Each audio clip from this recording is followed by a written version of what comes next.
فلأنصرن الحق حتى أنني أسطو على ساداتكم بطعاني. الله صيرني عصا موسى لكم حتى تلقف إفككم ثعباني. بأدلة القرآن أبطل سحركم وبه أزلزل كل من لاقاني. إيش المغامسي إيش رأيك فيه؟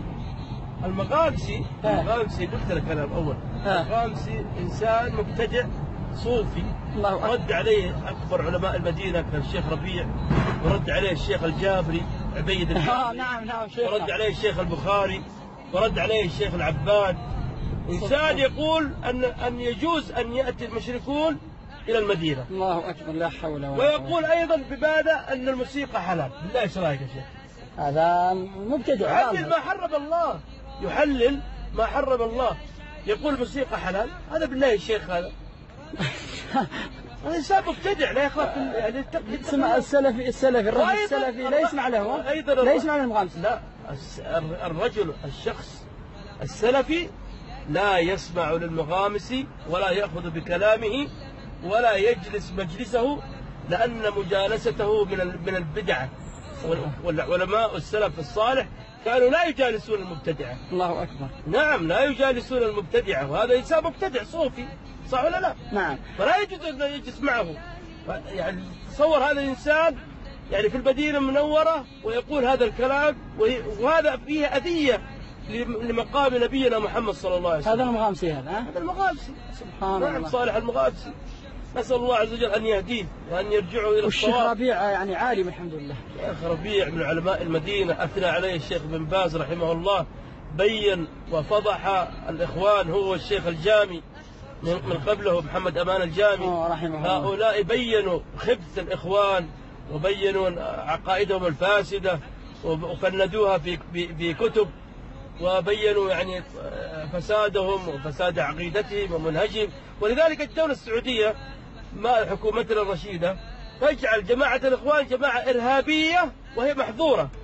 الله أكبر. نعم، جماعة إرهابية، لأن ماذا؟ الأمير نايف رحمه الله كان يقول هؤلاء يريدون السلطة.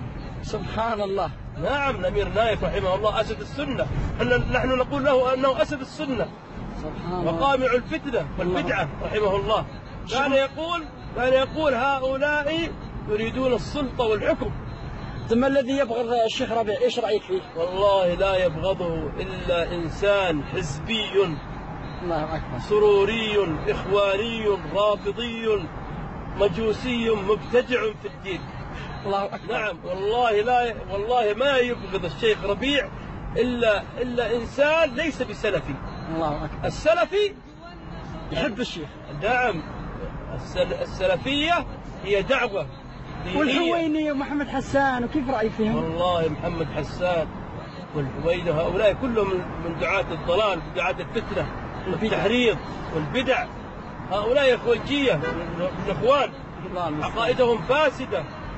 نعم، بينها الشيخ الفوزان رحمه الله حفظه الله، الشيخ العلامة الفوزان السلفي. هذا في فوزان اثنان. الشيخ صالح الفوزان هذا سلفي. أيوة. وفي عبد العزيز هذا إخواني. سبحان الله. من قال إخواني؟ الفوزان. نعم، رد عليه الشيخ العلامة الفوزان. نعم، قال هذا إخواني. سبحان كما رد على المطلق قال هذا إخواني. نعم، هنا بس. نعم، أفضل الله عز وجل. نعم، المطلق رد عليه الشيخ الفوزان قال هذا إخواني، لا تسمعوا له. الله أكبر. نعم. الله يبارك فيك، جزاك الله خير. أنت تستحق أجرة زائدة إن شاء الله. الله يحفظك. أجرتك زائدة ما شاء الله. الله يحفظك. موركس. وجملة العقبان ولأضربنكم بصارم مقولي ضربا يزعزع أنفس الشجعان.